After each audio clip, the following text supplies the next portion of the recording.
Salam sejahtera bagi kita semua dan bagi teman-teman dan guru-guru yang sedang menonton video ini. Pertama-tama mari kita panjatkan puji syukur kepada Tuhan Yang Maha Esa, di mana kita masih diberikan nafas dan kesehatan hingga pada hari ini. Ibu guru yang saya hormati dan teman-teman yang saya cintai, pada kesempatan yang berbahagia ini saya akan menyampaikan pidato bertema menghormati kedua orang tua. Adapun pidato saya kali ini akan terdiri dari 3 pokok bahasan yang sangat penting. Pokok bahasan pertama adalah tentang jasa kedua orang tua kita, sedangkan pokok bahasan yang berikutnya adalah alasan mengapa kita harus berbakti kepada orang tua, sedangkan untuk pokok bahasan yang terakhir adalah cara-cara berbakti pada orang tua.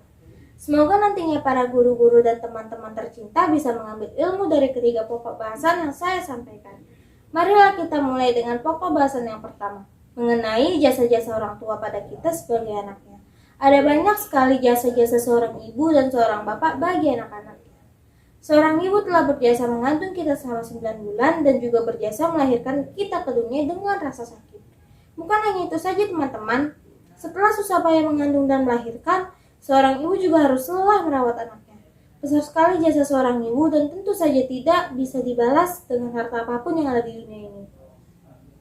Seorang bapak juga sangat berjasa dengan telah memberi kita nafkah dengan hasil cucuran keringatnya. Tidak jarang bapak kita harus menahan sakit akibat kesusahannya dalam memenuhi kebutuhan kita. Itulah jasa orang tua kepada kita sebagai anak-anaknya. Marilah kita lanjut ke pokok bahasan yang kedua. Pokok bahasan yang kedua yaitu mengenai alasan mengapa kita harus berbakti kepada orang tua kita. Ada banyak alasan mengapa kita harus berbakti kepada kedua orang tua kita. Alasan pertama, tentu saja karena jasa-jasa mereka sangat banyak pada kita. Di samping alasan itu, kita juga harus berbakti kepada orang tua karena Tuhan yang telah memerintahkan kita untuk berbakti tanpa alasan.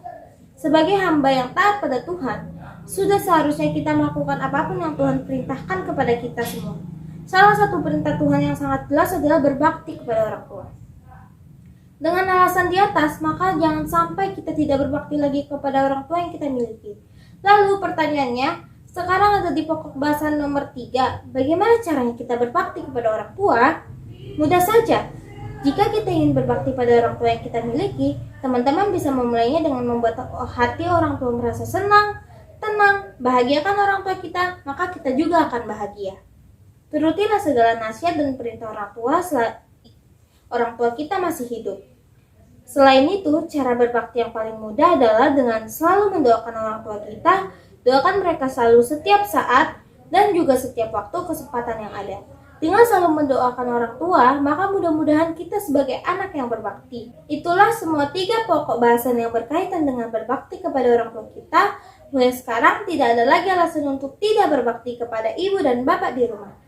Jadilah anak yang berbakti dengan menyenangkan hati orang tua. Demikianlah pidato singkat saya dan saya harus undur diri dari hadapan ibu dan teman-teman yang ada di rumah.